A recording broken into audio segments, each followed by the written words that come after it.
मिलुनी सरकारी सहायता बारंबार अभियोग पर भी पाई पारुनाहांती बार्धक्य भत्ता।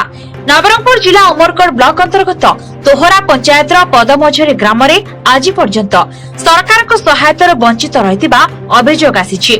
पदमझरी ग्राम उमरकोट ब्लॉक ठारू मात्र 30 किलोमीटर दूर थिबा बेले ग्राम रे पाखापाखी 800 लोक बसवास करती। एमानक मध्यरे अछंती प्राय 15 रु 20 जन बार्धक्य अवस्था हेले आज जाए सेमानक पाखरे पहुंची पारिनी सहायता राशि। एने उमरकोट ब्लॉक अधिकारी श्रीदेवी प्रसाद ताली कहछंती यथाशीघ्र ए विषय आलोचना करा जाई पदक्षेप नियाजिबो।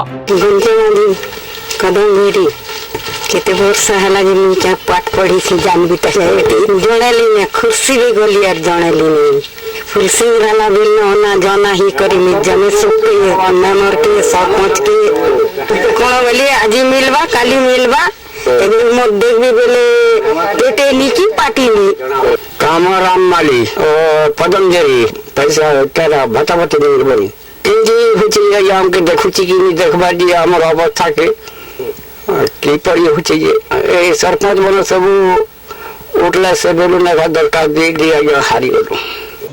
सरकार को आभिमुख्य है गोटे जिनस है आम भत्ता तादेह आम 3 प्रकार भत्ता आप जानते आम दौचु गोटे हूँ विकलांग भत्ता गोटे हूँ विधवा भत्ता गोटे बुढ़ाबुढ़ी भत्ता ओल्ड एज पेंशन।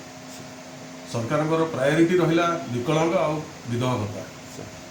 सरकार चाहते कौन जड़े विकलांग कि विधवा भत्ता न पाई भत्ता पाइबार जदि वंचित है सेटा गोटे खराब परंपरा सृष्टि हो।